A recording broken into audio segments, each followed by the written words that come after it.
everyone, and welcome back to another episode of In the Loop.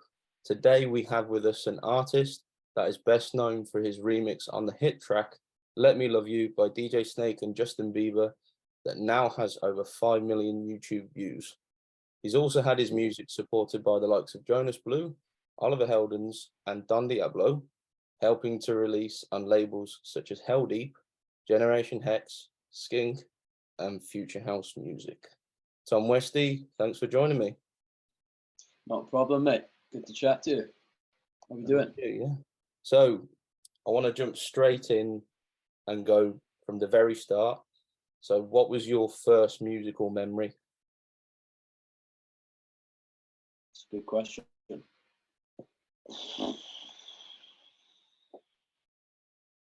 don't know, to be honest, mate. That'll be like first musical memory. I mean, I started playing drums when I was 7. Just before that, my dad got me a drum set when I was for like my 7th birthday. Mm-hmm.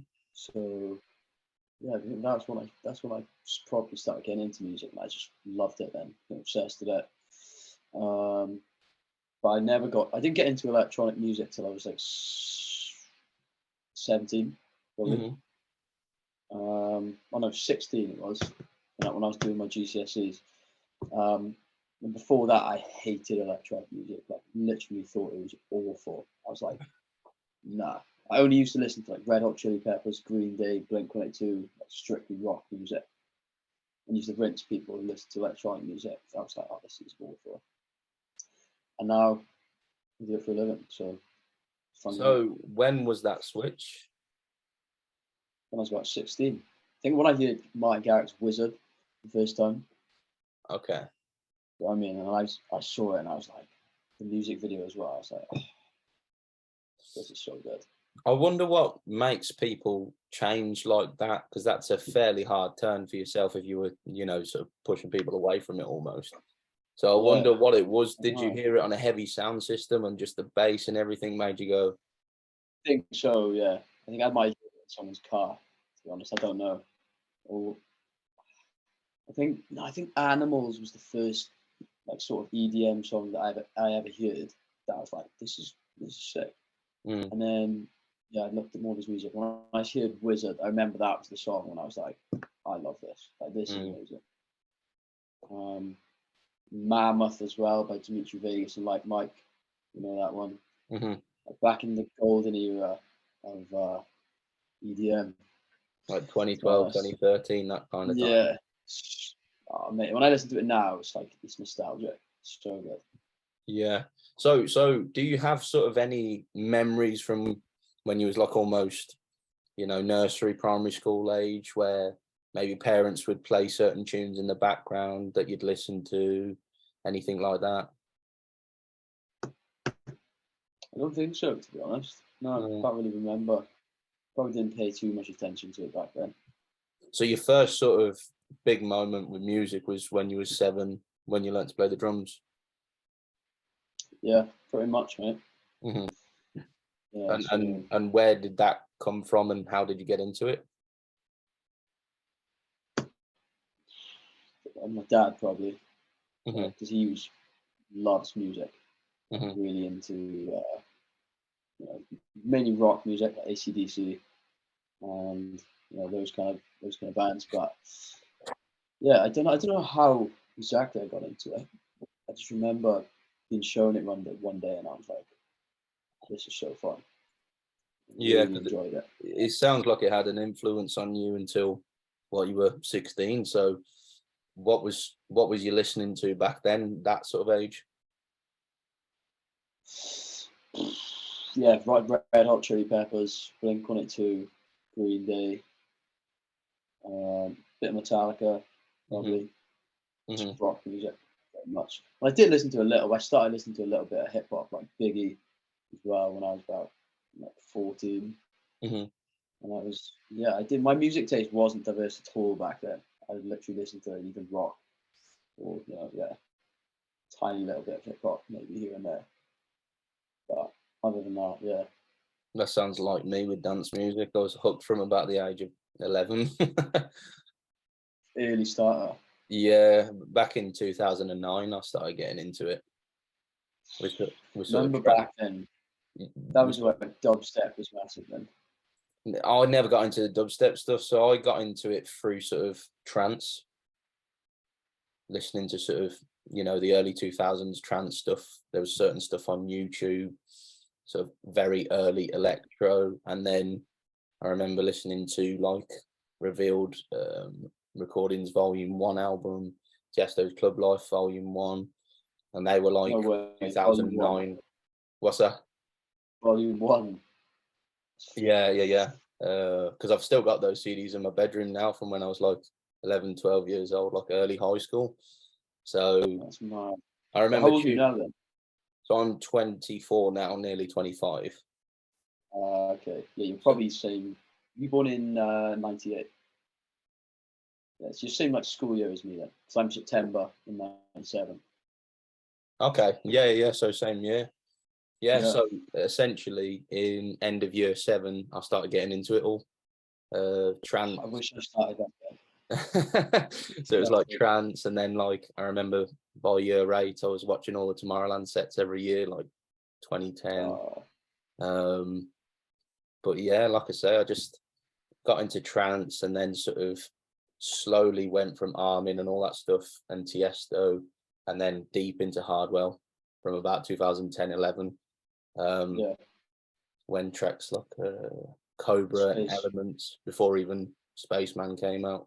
Before Spaceman. Yeah. So yeah, like I say, I was into it quite deep back then, but it sounds like you weren't. So what was it about dance music and electronic dance music that didn't really get you at first? I think it was because the only electronic music I'd heard before that was like Skrillex's dubstep stuff. Because I remember my mates were all listening to it back then. It was just like really heavy. Like the production's sick. Thinking now that I know how it was made, I appreciate it more. But back then, I was like, oh, it's just like loud noises and just I sound like an old man. But it was just. And then when I heard Martin Garrix's stuff, I don't know what it is. It's like the melodies as well. I was like, it just, I don't know, it's just resonating with me a bit more. Mm.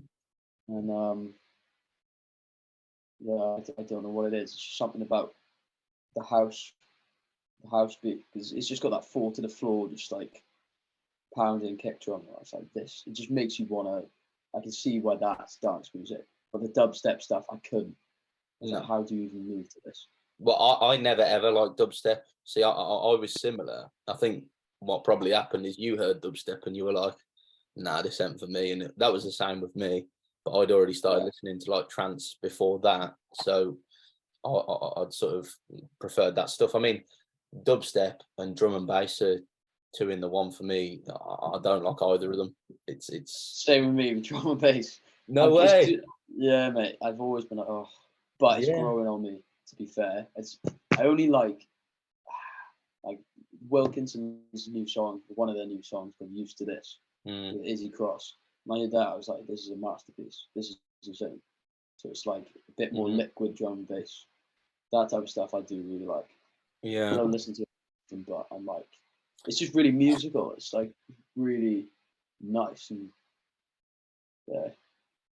Yeah, I mean, like I say, I never really got into the whole dubstep wave when it was a thing. Like for us, it was like a thing probably year 9, year 10, that kind of age, and I just couldn't stand it. Like at that point, I was fully into like the Hardwell, Tiesto stuff, and that was like what 2012, 2013 ish. So I was like, what the fuck are you listening to this for? There's this stuff over here. So were you one of the only ones listening to that? Do you think? Literally, yeah. Everyone would listen to like Skrillex, Bangarang, and all that. Yeah. I couldn't stand it. 2012. Like, guys, what are you doing? Yeah. Yeah. Bangarang, I think was one of the only ones. I did like that tune. To be fair, I don't know. Yeah. That was one of the. Yeah. Right. I mean, I like Skrillex now. I think his new stuff is proper cool, but back then, I didn't really like the stuff back then. But so what you sort of started listening to Martin Garrix's Wizard. What other tracks back then sort of pulled you in more? I'd say, I'm thinking about what, because I remember downloading like 10 songs onto my phone I had back then. That was like, what were they? It was Tsunami, definitely one by Dubs, DVBBS, or whatever you say it. Mammoth, Dimitri Vegas, like Mike. Yeah, literally all of Garrix's stuff. I was like a massive Martin Garrix fan. Mm-hmm. Loved it. Like Virus as well, which came out 2014. That was probably still to this day, one of my favourite electronics tunes. That's it, man.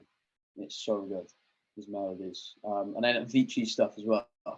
Can't forget him. Massive influence. That's how I started, actually. I used to remake Avicii songs on FL Studio. Right.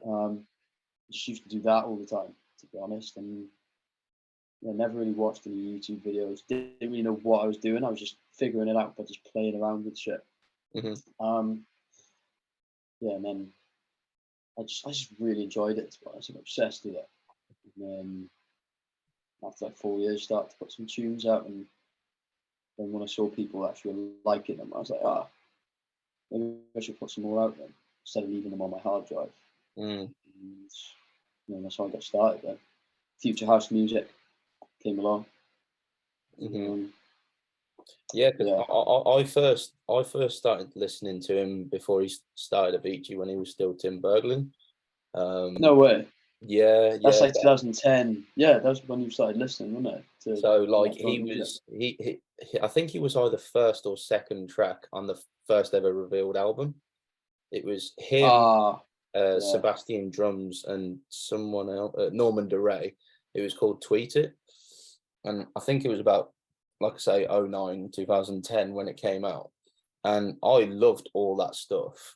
And then when I started hearing like Avicii blow up in like 2012ish, I never was a fan of it because to me it felt quite mainstream stuff, and I only really found out sort of towards the end, like when he died, that they were actually the same person. I was like, no way. I was a massive fan of all his old stuff. How many songs did he put out under Tim Berg? Was there like, I only know of 2. Yeah, I mean those are. There's a couple on the revealed albums. Those are the 2 main ones that are my favourite tracks of his. I think he must have done about, I guess, maybe 10, but he didn't do loads because then he started his Avicii project, and then obviously started blowing up off of that.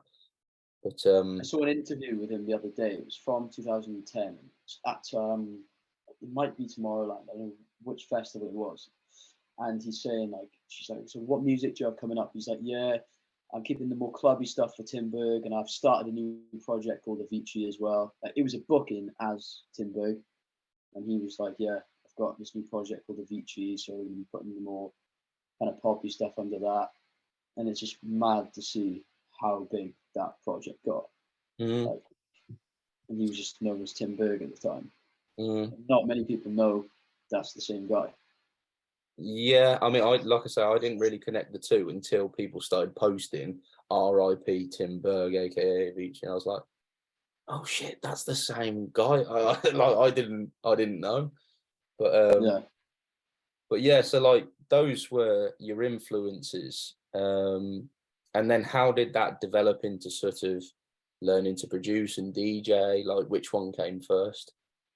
Production, definitely. Yeah. I remember my mates who were into dubstep.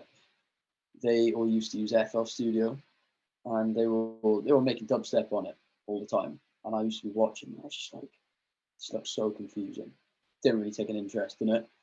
And I think one of them, like, I don't know why, but I remember he was around my house and we downloaded FL Studio for some reason to make some sort of mashup, I think. And then when I was doing my music GCSE, I was like, I needed to make something. So I was like, I just use FL Studio. And I did a remake. We're doing a remake of Martin Garrix's Animals, which is on my old phone, which I need to get working again so I can hear it. And it was shit, mate. It's so bad. Didn't know what an EQ was. Didn't know what reverb was. Nothing. It's just really bad. And yeah, just carried on remaking tunes, to be honest, and because I didn't have any songwriting skills or anything back then. Hmm. So the only thing I could do was remake other people's tunes. So were you sort of following the more EDM style at the time as opposed to what you're going for now? Yeah, I was doing big room stuff back then. Hmm. Definitely. Like, same as Hardwell, Martin Garrix, that type of stuff. Hmm. Like the huge kick drums and like just one note. Hmm. Dum dum dum dum dum dum, like clubby stuff from back in 2011, 2014 rather. And is that what you'd suggest for people starting out producing to go for? Oh yeah, I've told people that before, remix stuff, because you're learning two things at the same time. You're learning, well, how to use the software, how to produce, how to write music as well, melodies. So, and if you can eliminate a few of those things and just learn one thing at a time, like the production side of it, then you get better at that. Learning how to what EQing is. Don't really need to learn what compression is that early on. But like all the basic stuff, learn about using reverbs, delays, and effects, and then later come to the songwriting part of it, writing chord progressions. Mm-hmm. So that's a whole different ballgame in itself. Uh-huh. So when did you start getting into the DJing side of things? I was about 3 years after producing, I think, when I was 18. Me and one of my mates, one of my best mates from down here, I can't remember what he got booked for. He'd only just started DJing too. It was like someone's 18th. There was a lot of 18th birthday parties going around at the time. He was like, "Do you want to DJ with me at this party?" And I was like, "Yeah." And I was shit. I was alright. Didn't really know what I was doing, but I picked it up, and then we just started doing a lot of them. So I practicing, bought my own decks, and we did like a load of 18th birthday parties that year and 19th, and yeah, that's how the DJing came about. Yeah, it was fun. It was so fun, to be honest. But I wasn't really taking it that seriously back then. Mm-hmm. And how did the bigger gigs come about? Because I've seen you've supported Charmy, Marla, Chris Lorenzo, Jonas Blue. How did those big gigs come about? So they would be through just releasing music on certain labels, I guess, and then the labels run events. Uh-huh. And invite you to the events. Those ones were through Future House Music, the one with Charmy, Marla, and Chris Lorenzo. Future House Music. So I remember at the time, I was managed by them as well. Mm-hmm. So they put me on a few gigs. I did France with them as well, with supporting Mike Williams. That was so good. And then what else did they do? Yeah, Amsterdam. And then I went to Malaysia with them as well, in Kuala Lumpur. Mm-hmm. And yeah, I think after that I kind of dropped off the radar a bit because I didn't like making Future House anymore. Right. So I just, and what time would this have been roughly? 2019. Okay. So would you say sort of after playing a few gigs around that time, obviously 2020 came around, no gigs, no bookings, nothing like that, that your style evolved?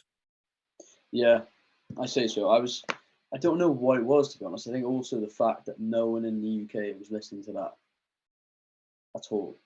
It just wasn't a thing. So I got influenced, I guess, by some other people, what my mates were listening to.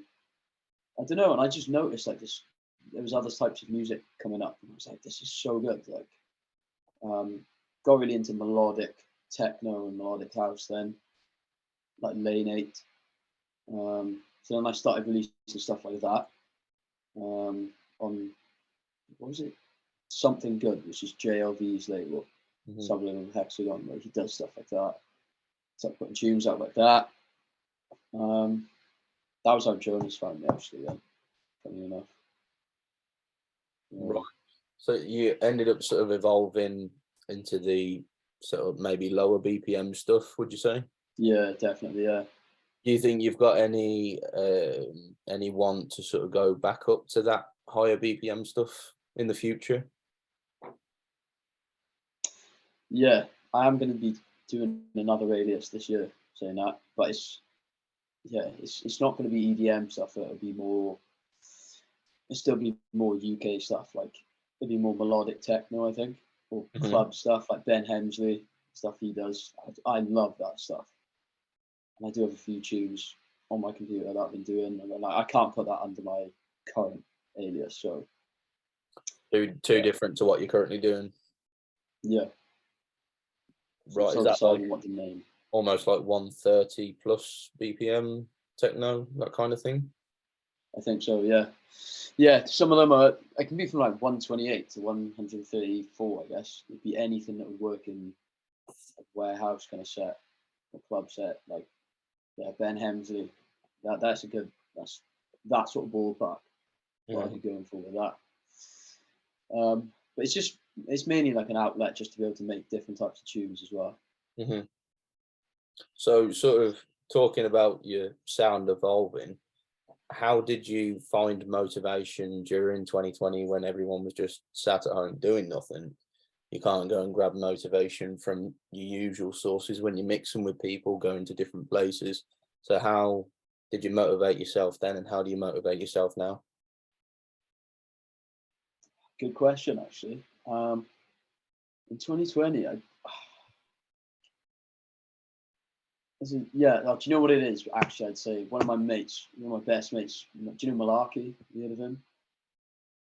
Yeah, Sam.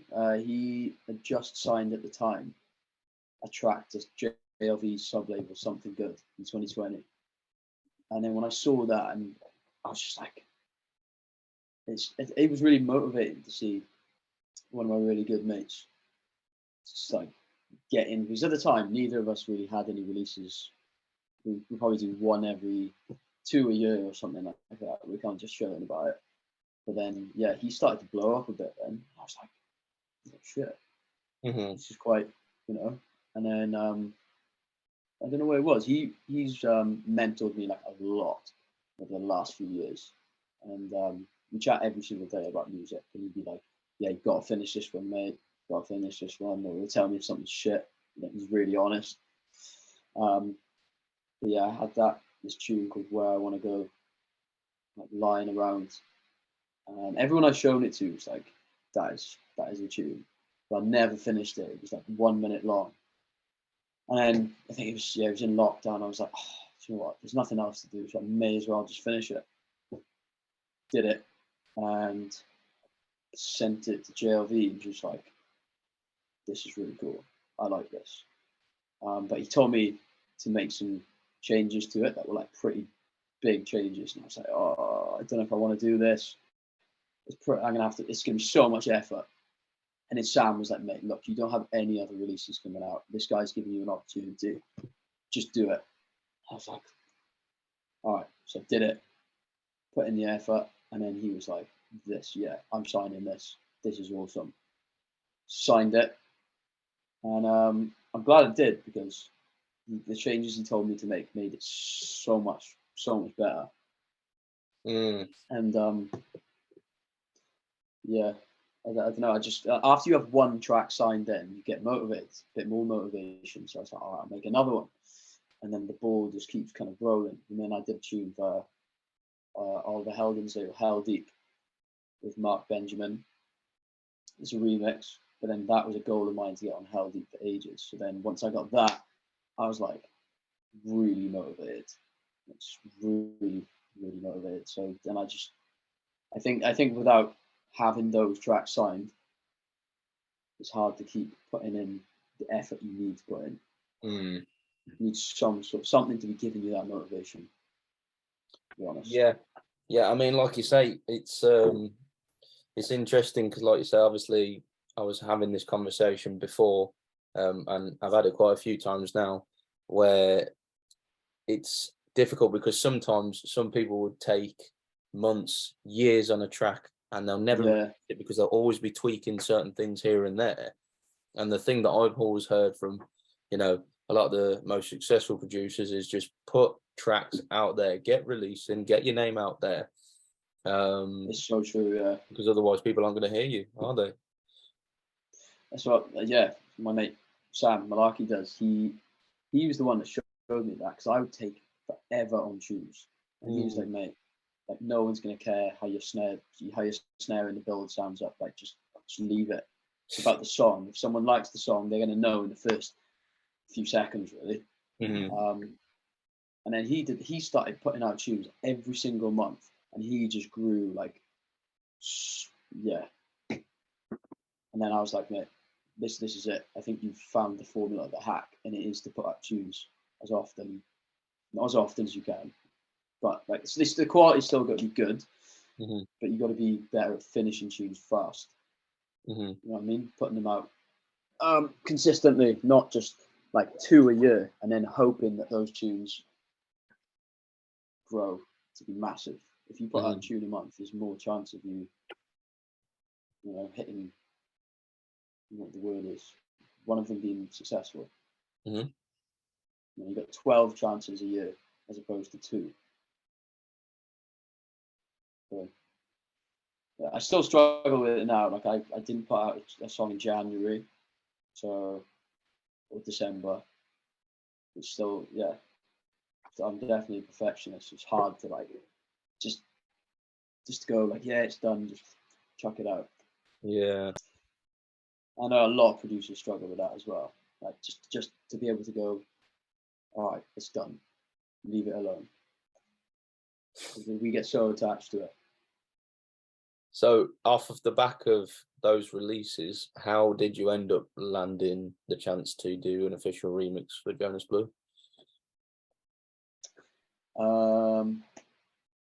Yeah, so what happened was I put that tune out on JLV's label, and he somehow, I don't know how, he found it, heard it. So it only had like 7,000, 5,000 streams at the time. It was doing all right. He messaged me on Instagram, like, mate, this is absolutely insane. And I was like, no way, it's Jonas Blue just messaged me. I was like showing my mates, and they were like, fucking hell, mate, this is big. And then he was like, have you got any tunes for my label? And I didn't. I think I told him yes, though. And then I just, in like under a week, I just spent every day working on a new tune for him, so that I had something as soon as possible to send him. And then, yeah, sent it to him, loved it, signed that. Then we did another one a few months later, and then another one. And I'd met him a lot of times by this point, like been with him places and been to gigs. He brought me out on stage with him, so we had like a good.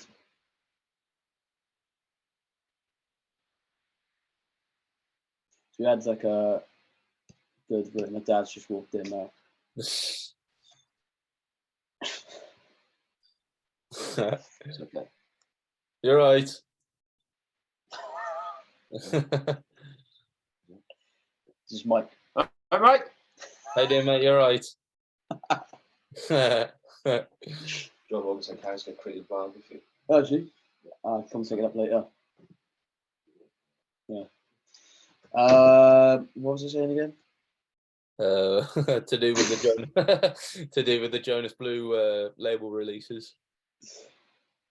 Oh yeah. So he brought me out on stage with him and stuff a few times. So we had like a good relationship. I'd supported him in Ministry of Sound. Yeah. I'd known him like, this has been like 2 years now, and I was like, I feel like it's the right time to do a remix. And I heard the tune he put out with Why Don't We? And I was like, I feel like I could remix this. I hear something in it. So I asked him, like, can I grab stems for this? He was like, yeah, mate, no problem. And then I sent him a version, and it was like, I tried to do something like Burns. What was the big song Burns put out? What it's called? Talamanca. That one. And he was like, not really what I'm looking for, mate. And he told me like he really liked my song Want No Other. And I was like, I guess I'll just do something like that then. I did, and then yeah, they loved that. Like, yes, mate, this is what I meant. Because they were looking for something that could be played on Radio 1 and all that shit. So and it did get it as well, funnily enough. Which, yeah. Do you think that's the way for a UK producer, is to sort of follow that housey trend that works in the charts? Yeah. Well, as much as, do you know what? I feel like I'm saying the same thing a guy said on your. I watched one of your YouTube videos. You had this guy on there who said, as much as it is like a passion project, it's a business as well at the same time. Do you know the guy I'm thinking of? I can't remember his name. He was on your YouTube channel because I watched it. And he was like, I was like, mate, this guy's spot on. I'm trying to think of his name, but yeah, as much as it is like a passion project for people, and they're like, do what you love, do what you love. It is true, but at the same time, if you want to, you can do that if you already have a name for yourself. But if you don't, you've got to somehow find a way into the scene, because it's a crowded room. You've got to somehow get noticed. Yeah. And if you can make something that you know the DJs are going to play, that you know that the labels want, just to get your foot in the door is a very good way to do it, I'd say. Yeah, that's a great point, because I think you'll probably find a lot of producers out there of all different subgenres have made what they love, but sometimes that'll be good for them and their pals and maybe a small group who follow that subgenre, but you're never going to break into the scene properly. Exactly. And if you want to be, earning money from it, making a career from it, and if you just say there's people who like to just make the most weird music as possible because they hate it to be commercial in the slightest, then I think those guys are going to find it hard to make a career out of it. If they start from 0 followers, don't get me wrong, if it's like groundbreakingly absolutely insane, like Fred again or something, then yeah, you can do that. Funnily enough, But his name came up in the last interview as well. Oh mate, it's going to come up everywhere at the moment. But he didn't come from 0 though. He's been producing for like Ed Sheeran, Stormzy, wow, everyone, mate. He's the amount of songs he's got under his name, under his belt. So wow. he already had, he'd been in the scene. But yeah, back to the point. That is kind of why I started doing the UK house stuff. I also did like it as well. So I wasn't doing something just for the clout, and I hated it. But I did enjoy it. Still do. Do you think that might be the way forward then, is for people to come as close to sort of radio worthy stuff that's in their subgenre to help them break through, and then they can pull back and go harder into their subgenre? Yeah, exactly. That's sort of my kind of plan anyway.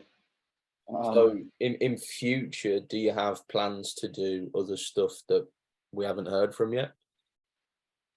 Yeah, I do have some stuff now that's kind of a bit weirder. It's definitely more like the stuff I'm doing now isn't what I've released in the last year, like the piano house radio stuff. It's a lot more clubby. It's because this year I want to go for the DJ supports rather than the Spotify side of things. To be honest,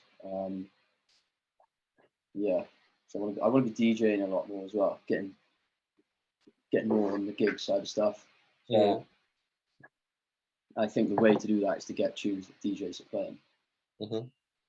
And who's been your biggest inspiration so far? What would you say, like what sort of time frame? Do you mean like this year now, or just overall your biggest inspiration in terms of an artist that has motivated you to make tracks or sort of changed the way that you look at music? I'd say my biggest overall one, Martin Garrix, since day one. Even though that's not really the sort of scene I'd be in anymore, I'm doing more housey stuff. But he's such a sound guy, a humble guy. Do you know what I mean? Like, he doesn't let it. There's a lot of DJs who are really big and they just follow themselves, and just assholes. And just shut up, mate. But He's like one of the biggest in the world. Yeah, he's one of the nicest. And like this guy, what a legend. Yeah. Josh Butler as well. Do you know Josh Butler? Up north. I'd say he's one of my biggest musical inspirations. He's just such a good. He's just like a normal bloke. Do you know what I mean? He's not like the superstar DJs that are jumping on private jets all the time. He's just some bloke from up north. Proper loves just being in the studio and making his music, and he's in it for the right reasons. You know what I mean? Mm-hmm. He's just such a good producer. Like when I listen to his music, it almost makes me want to stop. Because I'm like, this guy's so good. That what is even the point? I'll never get close to that. Yeah. And what would you say through your whole life? What would be your favorite musical memory?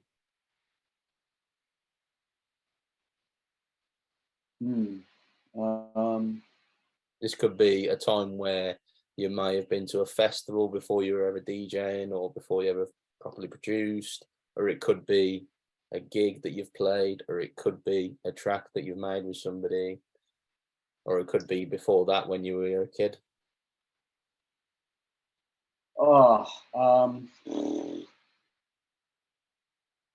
Playing the recorder in year 6, I guess.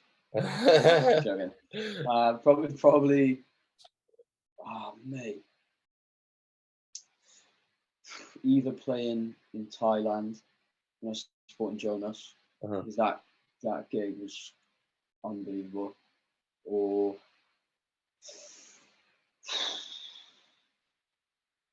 I don't know, mate. There's a lot of moments where I've like. That's a tough question. Mm-hmm. That was definitely one of them, or when he brought me out on stage in Ministry of Sound. Because at the time, that was just huge for me. And it was like a goosebumps moment. Have you ever sort of had one of those moments where you sort of look around at where you are and think like, wow, I'm really doing something here? Like, I don't know, because I'm quite bad at comparing myself to people. So I'll always be looking at other people on Instagram, how much better than me they're doing. And I'm like, I can't celebrate yet because I'm not at their level. That's too early. I don't know. Sometimes, like I'm like, for the area I live in, like, there's not many other people who are DJing like just for a laugh, but then there's not many people who are putting out tunes and all that type, just that side of it. So I do think like I've done all right for where I'm living in this sort of area, but on like a worldwide scale, so I mean, I'm just small fish in a massive ocean. And is that to say because you've got a long list of things that you still want to accomplish? Definitely, yeah. And it's such a competitive and oversaturated game that I've got a long way to go. Like, such a long way to go. There was quite a funny YouTube video that I watched a few weeks back, and I can't remember what his name was now, but some big American YouTuber, and he basically says, is it easy to DJ? And then he goes, Cody Coe. Yes. And he goes and he learns to DJ. I think Dylan Francis probably gives him tips. He kind of knows a few things here and there. And then at the end of it, he does a gig. And I kind of like the way that he summed it up at the end of it, where it was like, it's easy to learn the basics, but everything that you put on it to be sort of your flavoring and how you control the set, that's the difficult part. He said sort of being a unique talent. Yeah, it's the same with producing as well, because it's really hard, to produce music anyway. But you can get to like a certain level, but if you just sound like other people, then you just sort of plateau and you won't grow. But then you have to put your own twist on it then, and your own unique sound and stuff, and that'll get you to like, right up there. But to get there is so hard. What do you think are the main things that producers need to sort of be unique in, like you say, quite an oversaturated space? What are the To unique? be honest, I'm still trying to figure it out myself, mate. I don't know. Yeah. I don't think I remember Mike Williams saying this in like a masterclass he did like 4 years ago. Mm. He was saying like, just if you try to have your own sound, like every day you're like, I'm gonna try to have my own sound. It doesn't work. It just happens from the way you produce, and over time, like you just happen to go to a certain sound on a synth. You happen to produce the drums in a certain way, use a certain effect, and it just molds into being your own sound, I guess. Mm-hmm. I don't really know, mate. To be honest, I still don't know myself. I'm like everyone else. I'm still just trying to figure it out. Yeah, it's listening. It's interesting listening to lads like yourself who are producers who have done, in my opinion, fairly well. Because I'm sort of just about to go on that journey of learning to produce. I've got a friend that's going to teach me how to produce. I don't know if you've heard of him, called Mark Roma. I think so. Yeah. He's up by Liverpool, but he's been doing Mhm. really well. He had like a big track with Kryder last year. He's doing a lot of. That's the guy who I watched on YouTube. And Yeah. you went to be doing That's it. Yeah, so he's a. Oh yeah, that might be him, the one that you were on about. But yeah, he's a good mate. So yeah, I mean, like I said, I've been DJing myself since 2018. Okay. I did like a year at Ministry as a resident in 2019. What? Ministry Sound in London? Yeah. No way. Which room was that in? So basically, I was going to Ministry from the time I turned 18 in 2016. I'd go Yeah. like, I remember, I think 2017, 18, I went sort of 2-3 times a month, like every Friday almost. I'd drive down from Birmingham, and Mad. I must have gone to Ministry well over 100 times, and I've seen pretty much everyone you can think of there. And then back end of 2018, I was like, I love this, but I really want to be on stage, like playing. So I went and spoke to a mate who was also a resident there at the time, called GXD. They're like a trance duo, and I'm mates with one of the guys. And I went down to Ministry December 2018 to see Nicky Romero play on the Friday night. Then Saturday morning, I woke up because I just slept in the car. Saturday morning, I drove down to his in Brighton. All Saturday, learned to DJ with him. All Sunday, woke up, stayed, carry on DJing. And then Sunday night, drove back from Brighton all the way up to Birmingham. And then through the Christmas period, was just constantly practicing. And then, yeah, I think I started going to a few raves early 2019. February time, March time, and then around mid-March I got offered a gig at the end of April to support W&W at Ministry. Nice. So yeah, I played that, and then I just started doing other gigs. I did Ferry Corsten, Darude, Judge Jules. Judge Jules. Yeah, he's my lawyer as well, to be fair. Yeah, I've been working with him loads this last year and a half, I think. Yeah, he's a legend. Yeah. But yeah, I will just do either the Loft or the Baby Box. I was doing that like throughout the whole year, and then at the end of the year, I scored a gig in the main room. So oh shit! Yeah, I got to play like a co-headline spot with one of the guys in the main room, and it was like one of these Chinese student nights, and it sold out, and I was playing like I think 2:30 till 4, and it was basically just, there's the decks, play what you want, like go as hard as you can, play what you want. And I was like, I'm just gonna play like just over an hour's worth of my favorite big room stuff, and it was just a dream come true. It's not on your Instagram, is it? Or is it? No, so basically I did have up until September nearly 1,000 followers and loads of stuff, and then my Instagram and Facebook got hacked. Shut up. I lost everything. Yeah. Oh no! Did someone send you one of those links where it's like, want it in 100,000 in Bitcoin? Click here. No. Nah. Didn't do any of that. I was at Creamfields. I remember posting up a picture with one of the guys who I'd seen at Creamfields, and then the next day I went to log on. It just said you logged out of Instagram and Facebook because they were linked, and I just lost everything. The only thing that I've still got from them was my YouTube, but that's it. So yeah, it was shit because I had like some good connections through that. I remember one time I played with Nancy Music at Ministry. Yeah, she's sick. She was following me. Quite a few people were following me. I just lost it all. So I've had to start again, like from scratch. So now you'd have to DM her and probably just get lost in her DMs from. Yeah, basically. Yeah. Not gonna happen, yeah, it's a bitch, man. It's a bitch. So yeah, it's just one of them. But yeah, when like I said, I played that gig. I recorded the whole thing. Actually, it's on my YouTube channel, so you can watch like the full hour long set. Yeah, because I recorded it with my GoPro and got the audio. So, well, I typed in your name on YouTube like just before we called, and it came up with like some U.S. Air Force fighter pilot. Really? I was like, well, I typed in your actual name. Yeah. That's right. Yeah. No. I need to change that as well.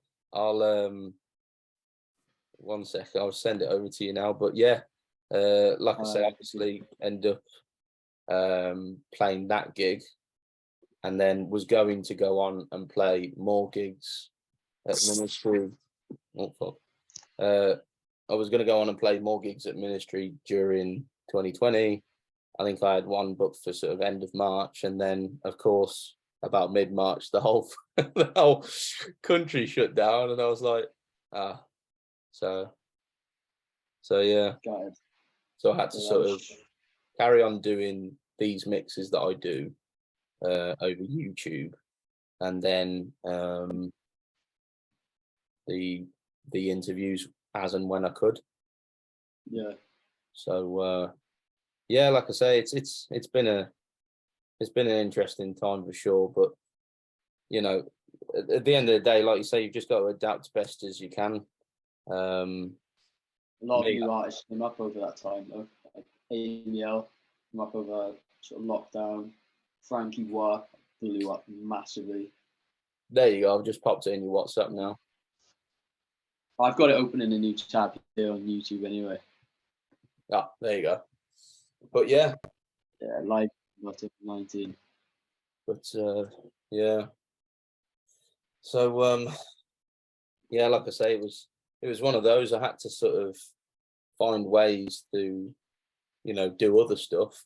So obviously carried on recording the sets downstairs in the studio, and then started doing these, just sort of interviewing friends that were DJs and things like that, and producers, and then slowly started getting into doing interviews with other people, mainly people who I'd played their tracks in the sets that I do each week, tagging them on Instagram like I did with yourself. And then if, you know, I'll go badgering people, but if they respond or whatever, then I'll just say, oh, you know. Yeah, because you've got the DMs open there, haven't you? So that's it, exactly. You know, good way of doing it, to be fair. Yeah, so it's just the way I've done it for a while now. That's how I built up my following before. So yeah, I've just got to do the same thing again. But you got to do it twice, mate. It's a killer. But it's like trying to get gigs at Ministry as well. Like places like that, it's so tough to get in initially, like I did before, and then the whole club was shut for nearly 2 years. Whole of management changed. The place nearly shut down because they didn't have enough money. Thankfully, they're back on top now. But yeah, it's difficult because obviously everybody that I knew there's pretty much everyone's gone. So yeah, as you know yourself, it can be difficult trying to make connections. You just got to keep going at it. But yeah, so I played what, August last year at Ministry again. So I managed to go back and play another gig. So yeah, I'm hoping to get quite a few more bookings this year. I just need to organise it all a bit better. Yeah, it's hard to get gigs without tunes. I don't know how you do it, to be honest. Yeah, to be honest, I've been going for that long, and everyone from the barmen and women, the security, literally everybody knew me in the place. Like all the Asian students who I didn't know any of their names, they'd just say hello because they always saw me there every week. Because I was basically a regular. I'd go down on my own just to go and see whoever play, and everyone recognised me. So over time, you know, I'm just a chatty person. I just chat to everybody, and one day I ended up just chatting to the person who happened to be the booker at the time. What, was he in the crowd? Yeah, basically. Yeah, just got chatting to him and we got on fairly well. And he just said, "Do you know how to DJ? Do you fancy playing next month?" I was like, so yeah. But I will say, I definitely want to get into the production side of things as well, because I do enjoy, you know, playing a lot of other people's stuff. But I'd love to get into having my own sort of catalogue that people can listen to. It's another selling point for people to come and check me out and go and book me, things like that. So it's weird, isn't it, how you get booked to be a DJ off producing tunes, which is a completely different thing. It's so different. I can tell you now, and this works both ways. There's been certain guys that I've seen DJ that are very famous producers, and they can't DJ to save their lives. That is exactly, mate. Like, honestly, mate, some of the things I've seen. I was just about to say that, yeah.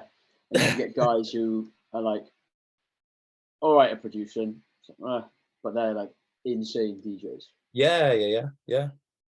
But like to I be said, honest, sorry, go ahead. I was just gonna say, if I could change it around, I'd probably, if I could go back, I'd probably start with DJing first. Really? If you want to be a DJ and producer, then I'd say start with DJing, because you like listen to a lot more of the music, you know what works, so then you go into the production knowing what to produce, structures, you know what's going to work. Whereas if you start with production first, and you're kind of just going into it, just not really knowing what you're doing. Mm-hmm. If you just want to be a music producer and not a DJ, then that's the best to start. Best to start with that. But yeah, I do kind of wish I started with DJing. That's interesting. That's interesting, because there's a question that I ask people occasionally, which is, do you need to produce to be successful as a DJ, as an artist? Yes. I think so, because apart from one of my mates called Suat, have you heard of him? Yeah. The guy with the decks. He has never produced.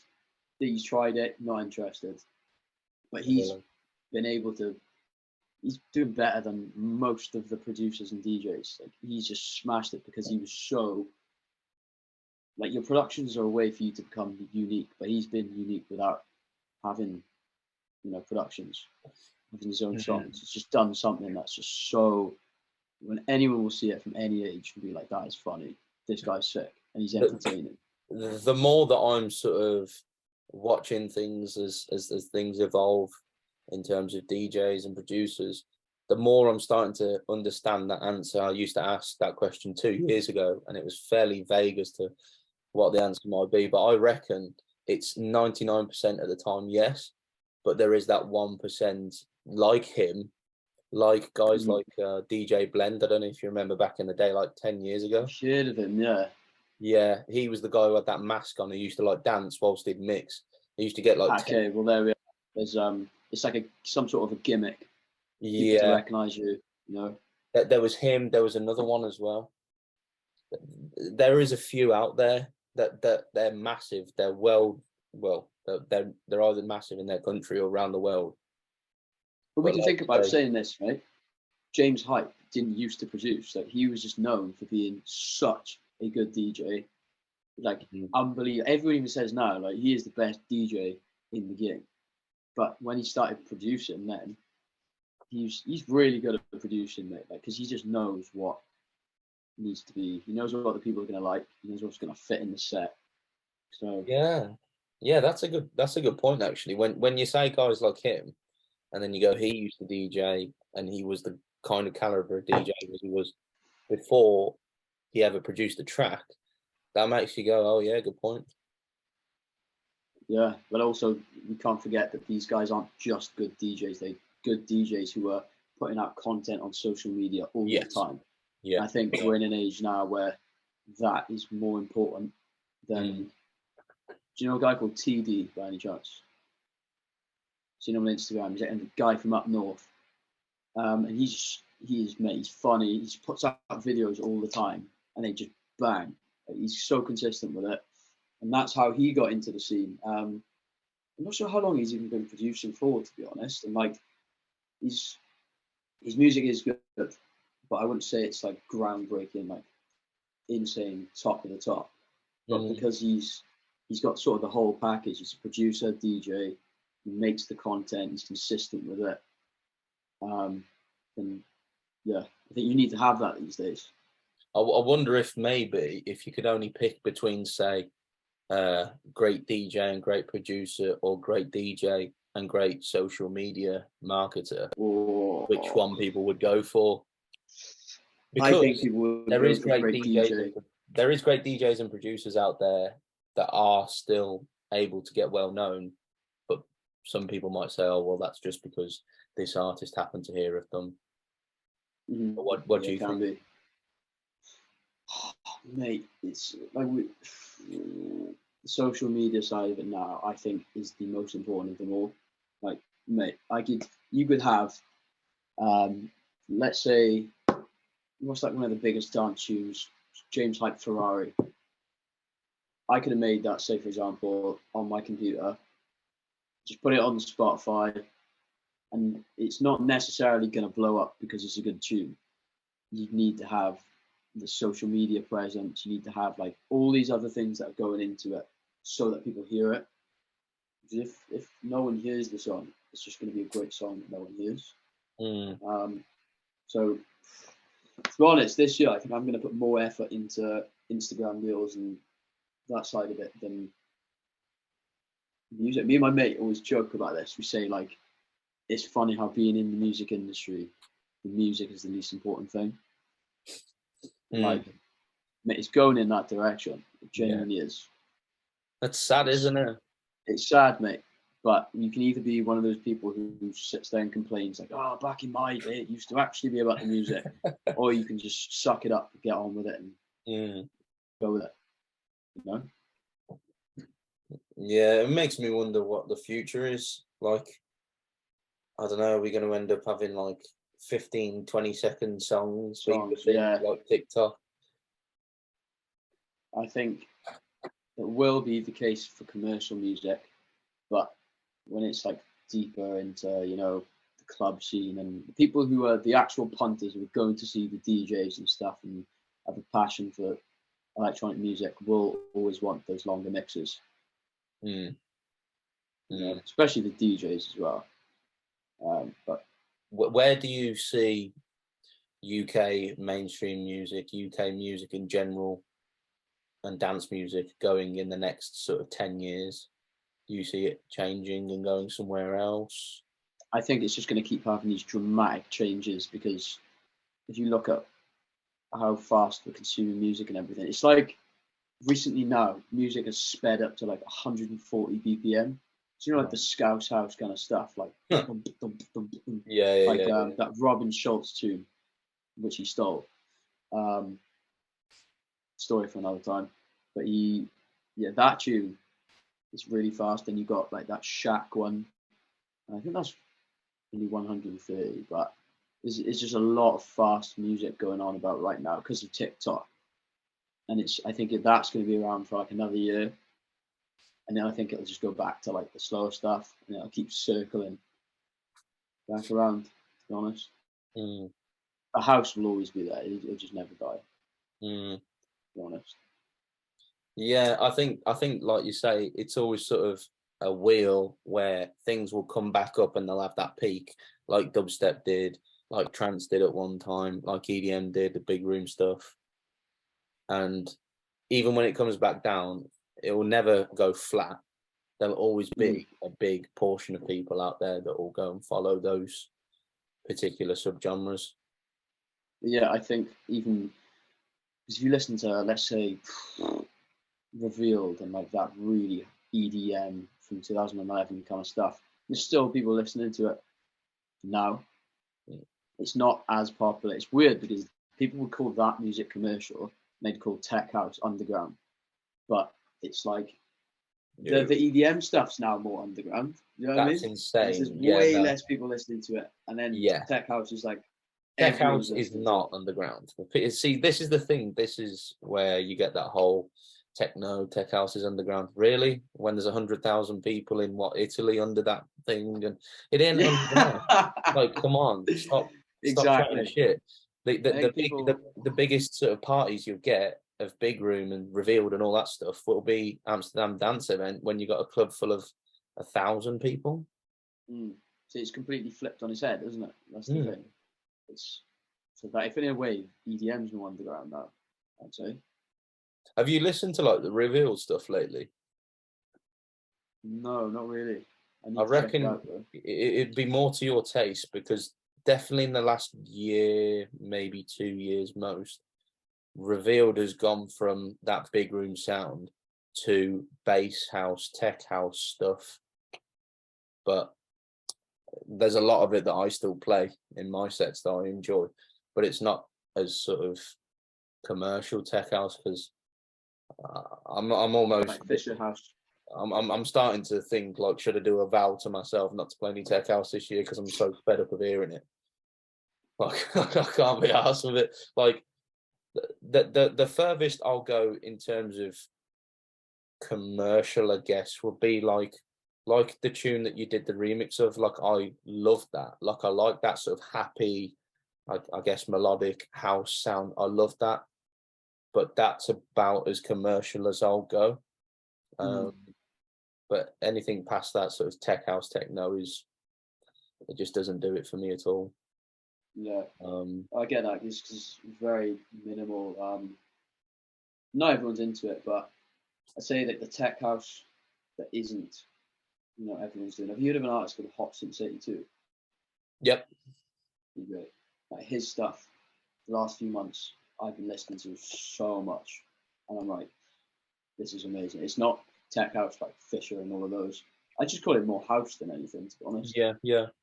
It's quite dark and like moody as well. It's atmospheric. There's a guy. See, I stop at tech house and I don't listen to techno at all. However, there was a guy, sadly passed away in 2020, but he was unreal, called IO.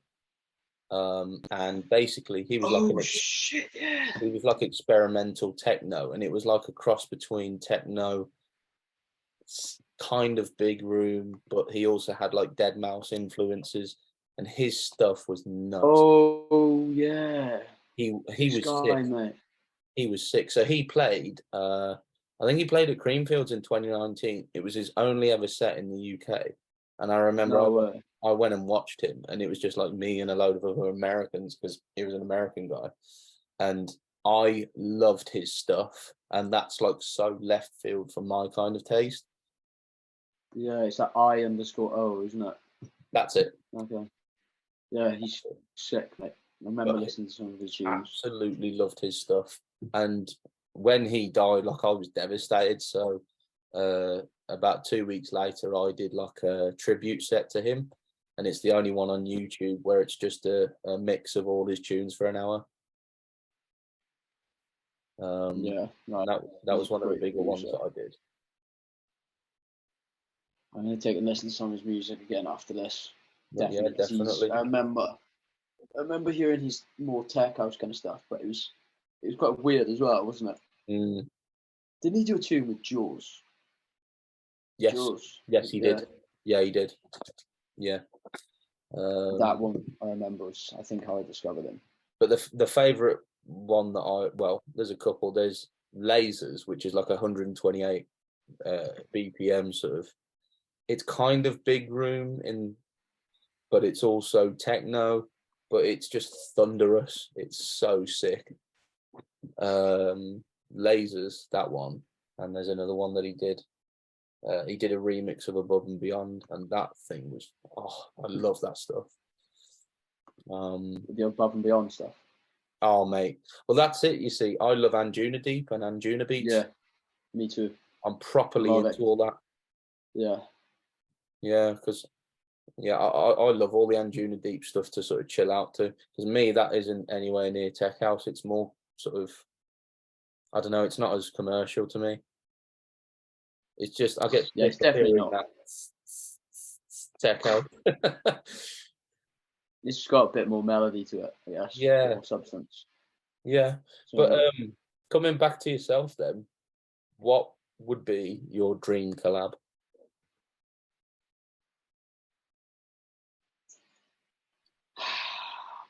probably with this guy called Mr. Legacy. One day, mate. One day. We'll be at #1 in the charts. You watch. Come back to the Sheesh. channel. Come on. It's a good question. I don't know, to be honest. Really don't know. Dream collab.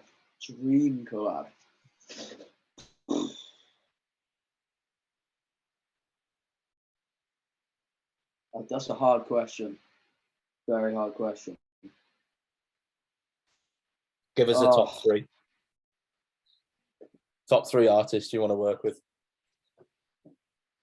Probably one day Josh Butler, definitely. So I want to pick his brains and learn everything from him. Then I say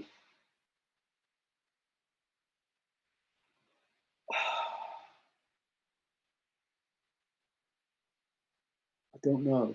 I do not know. It depends. If I want to go, I've always wanted to collaborate with Martin Garrix. Although I'm not really doing that stuff anymore, so that's not really possible. But I still keep that in that list. There's a track that he's released that I think you might like. It was maybe top 5 tracks of mine last year. I absolutely loved it. It was a 125 BPM track called In the Loop or Loop.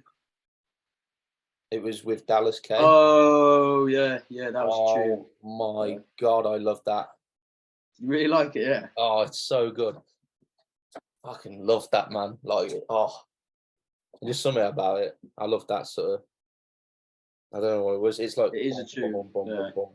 And then it breaks in the second half of the drop, and it's like, and all the melody comes in. It's just unbelievable. Yeah. But yeah, Martin Garrix, Josh Butler. Oh mate, I've got one in mind that I think, from what you've said earlier. Who would that be? Maybe Fred again. Do you know what? Like, mate, I wouldn't say it'd be a dream collab, to be honest. No. Not really. I do love his music. It is insane, but it's not one of those ones where I'd be like, blown away with. I'd say like, I don't know, mate. It's just so hard. I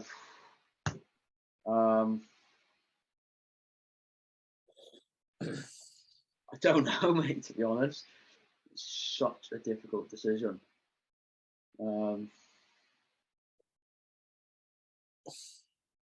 Yeah, I don't know. I couldn't tell you, mate. I can tell you those two, but other than that, it's just Gorgon City, maybe. Yeah. Yeah, they're insane. To be fair, that would be it. Okay. So Gorgon City, Josh Butler, and Martin Garrix. He just doesn't fit in with those other two, though, at all. That's why I was like, which one? Yeah. Tell you what. But I think that would be more so like my 16-year-old self would be like freaking out. Yeah. Freaking out, mate. I think that's the dream collab then, isn't it, Martin Garrix, really? I think so, somehow, unless I make some other alias and just do EDM stuff again. I was considering that the other day, just because I do like making it. Okay. Just, Something don't put Oh, my face I down. definitely recommend you to go and listen to the latest revealed stuff, because it's not Big Room anymore at all, really. That, and also, do you listen to much of the Stamped stuff? Not so much anymore, to be honest. Like I don't know. I used to. Because again, I never used to until about a year ago, and then I really got into it because they are releasing a lot of stuff that's similar to your style, and I really still, like it. yeah. I'd love to be on Stamp. I'd love to release on there. There's a group that I went and seen at Creamfields last year called Drove. They're sort of 122, 124. I was at Creamfields as well. You must have seen Malarkey play then. No. He was playing just before Drove, I think. No, I don't think so. Creamfields. No, because Drove opened. Drove opened, and then it was Loopers. Right, yeah. It was the guy who opened was, I think he won a contest or something like that. For the Stamp stage? Yeah, for the Stamp stage, and there wasn't many people in there. Then Malarkey went on, and then it started to like fill up, and then after him was Drove, then Loopers, then Garrix, then Julian Jordan. So there was like 7 eyes. Because I went back in before Garrix when Dub Vision was on. Yeah, there was a lot of people before Garrix. Like, it opened really early. Because I'm certain when we were in there at Drove that it weren't that busy. I don't know. Unless they were they were after him, I'm pretty sure. Yeah. But yeah, he definitely played last year. It was mental, mate. But yeah, I definitely recommend you go and listen to that stuff, because I mean they're unbelievable. But there's a few artists signed to the Stamp label that's that 122, 124 chill house, sort of melodic house. I love that stuff. Yeah. But yeah, so the way I usually finish these up is by playing a game. Okay. So we're going to play a game where I'm going to shout out subgenres, and then I want you to give me the first word that comes to mind. Okay. Okay. So progressive house. Martin Garrix. Deep house. Low Step. Big room. Hardwell. Does it have to be an artist, or can it just be any word? No, just literally the first word that comes to mind. So, like, for example, when I think deep house, I think like a dark room, or like progressive, I think happy, hard style. What would you pick for hard style? Hard style. Just the first word that comes 50-year-old bald men in a field topless, skinny, haven't eaten in days. Yeah, that's a good description of the hardstyle arena at Creamfields. Literally. Okay. Oh mate. You know those the Good Grief stage. Bloody hell. Who's the artist that runs that? Oh shit. I don't know. It's all like that 150, 160 happy hardcore stuff, isn't it? Oh shit, is it? I've never been to that stage, but I don't know. I want to try it. Basically what you're describing. Yeah. What, did you go to see it? Did you? No. I do like some hardstyle, but not much, because it's a bit much for me. I can't stand it. I'm not gonna lie. Yeah. Not for me. It's funny because there's a friend of mine who is massive into big room, and most of the big room people tend to be into hardstyle, but he hates hardstyle. Yeah. So next one, trance. Armin van Buuren, straight away, just popped into my head. Psytrance. Acid. That was the same answer the previous guest said. Funny. Yeah. Acid. But yeah, I get it. I get it definitely. I like psytrance though.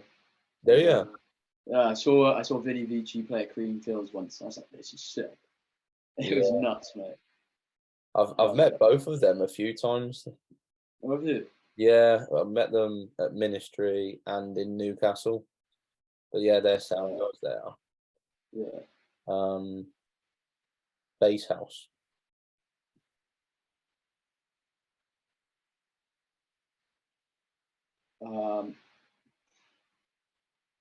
Nothing's really coming to mind. I don't know. Green. Just because there was a YouTube channel that used to post Bass House all the time. They had like a green logo. Okay. Color. That's that color just popped into my head. What I have down for Bass House is nodding, because Nodding. because when I went to see because when I went to see Marla at Creamfields in, I think it was 2019, he was on the stamp stage. I think it was 2019 or 18. He was on the stamp stage, so I went to see him, and I'd never seen him before, and I mean, I love his stuff, and I walked in for the first time watching him, and I was looking around and everyone was just doing this. And I was like, yeah, yeah. It's not something that you can go like that. It's just like bomb, bomb, bomb, bomb, bomb. Yeah. I'm gonna listen to some of his stuff actually. I haven't listened to his music in ages. But the next one is techno. Pills. Yeah.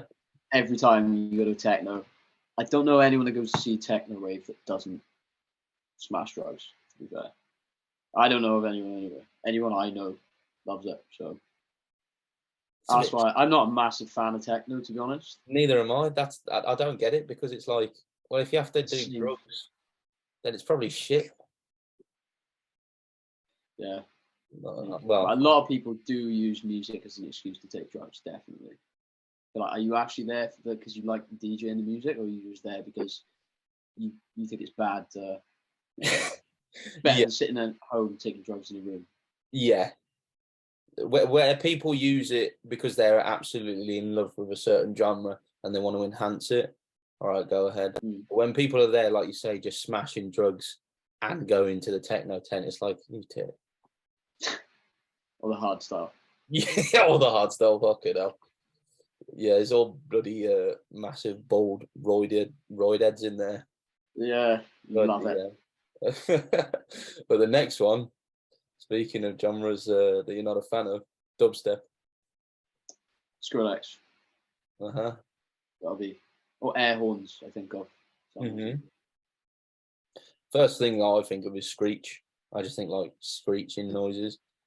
But the funniest answer someone gave me once when I asked what was the first thing they thought of when they heard the word dubstep, they said robots fucking.